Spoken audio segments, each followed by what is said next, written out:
Introduction to Political Science.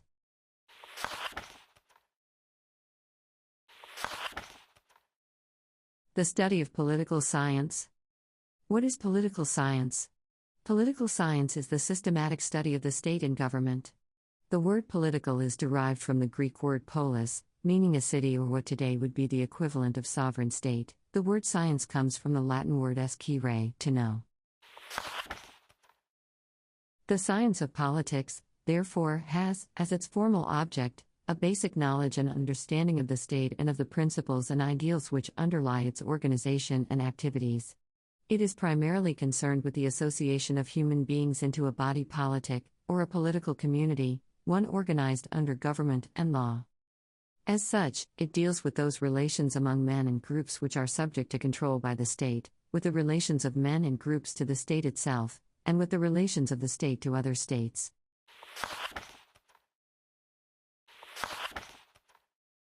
Scope of political science. Political science is a very comprehensive field. Its curriculum is almost certain to include courses in political theory, public law, and public administration, as well as in various more specialized subjects. Political theory. The entire body of doctrines relating to the origin, form, behavior, and purposes of the state are dealt with in the study of political theory. Public law. The organization of governments, the limitations upon government authority, the powers and duties of governmental offices and officers, and the obligations of one state to another, are handled in the study of public law. In the contradistinction to the rules of private law, which govern the relations among individuals, public law is so specialized that separate courses are offered in each of its subdivisions: constitutional law, administrative law, and international law. Public administration. In the study of public administration, attention is focused on the methods and techniques used in the actual management of state affairs by executive, legislative, and judicial branches of government. As the complexity of government activities grows, the traditional distinctions among the powers of these branches become even less clear-cut. Today, legislative bodies have been forced to delegate greater discretion to executive officers responsible for the conduct of government policies and powers. Thus, we find many administrative agencies exercising quasi-legislative and quasi-judicial powers, that is, powers which are legislative and judicial in nature. Administrative law, already referred to, also falls within the scope of any broad study of public administration.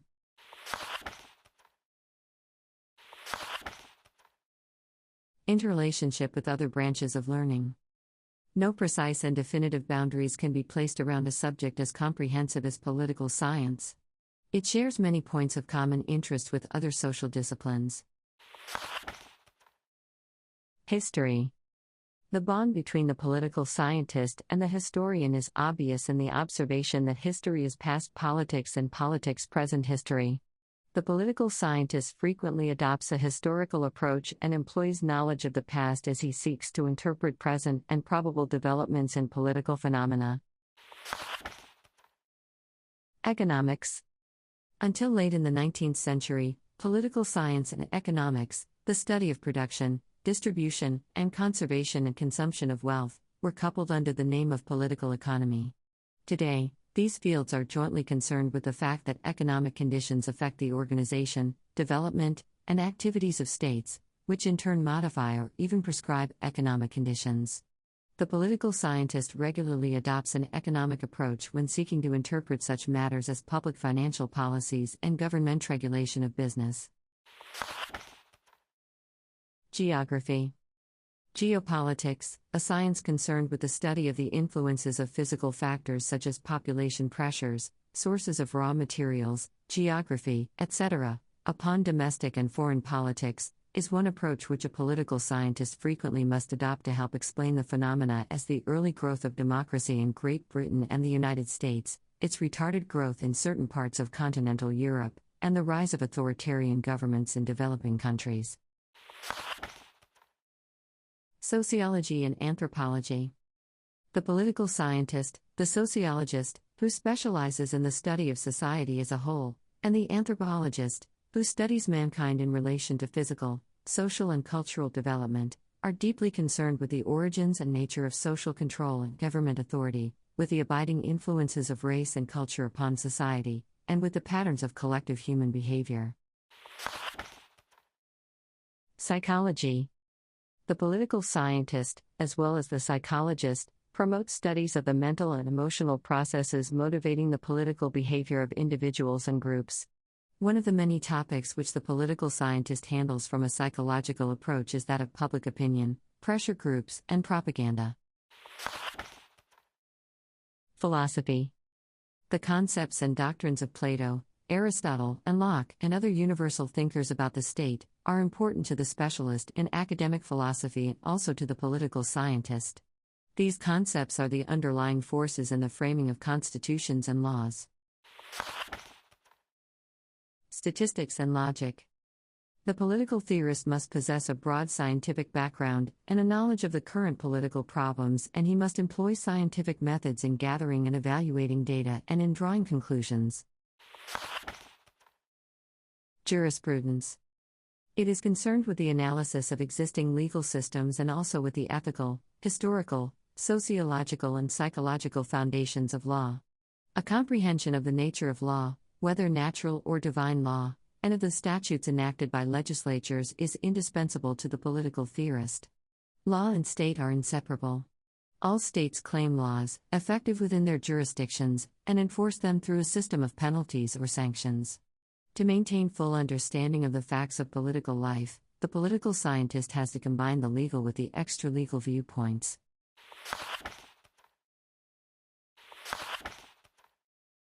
Functions and importance of political science.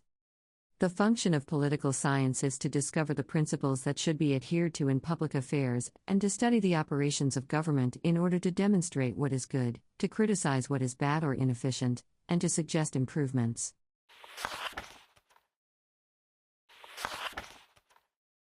Goals in the study of political science courses. Why should a university or college student study political science? What good will it do to him or her later in life? Will it help in getting a job, in getting ahead? Are political science courses practical, that is, vocational? There are 3 primary goals in the study of political science. Education for citizenship. It should be made clear that the primary objective of the political science curriculum is education for citizenship.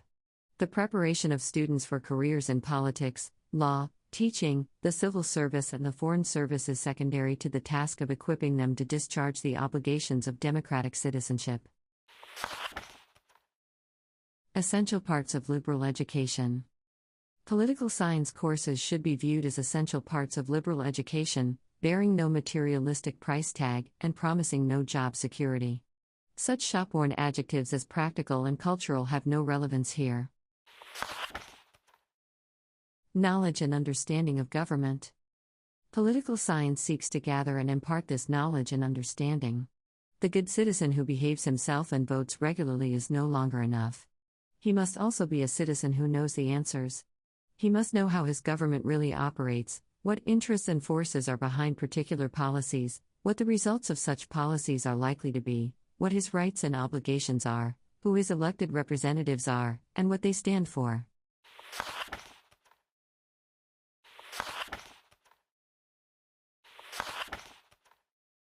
All information presented here have been adopted from the introductory part of the lecture notes on the 1987 Constitution of the Philippines, as compiled by Mari Chris Ondam Azul of the College of Education of TIP Quezon City.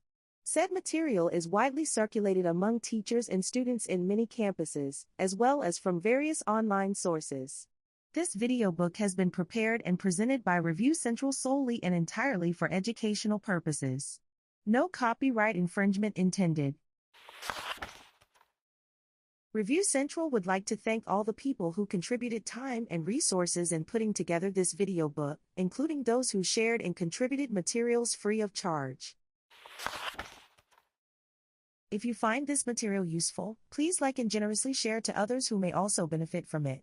You can support us by subscribing to our channel and sharing our review materials in your favorite social media platforms.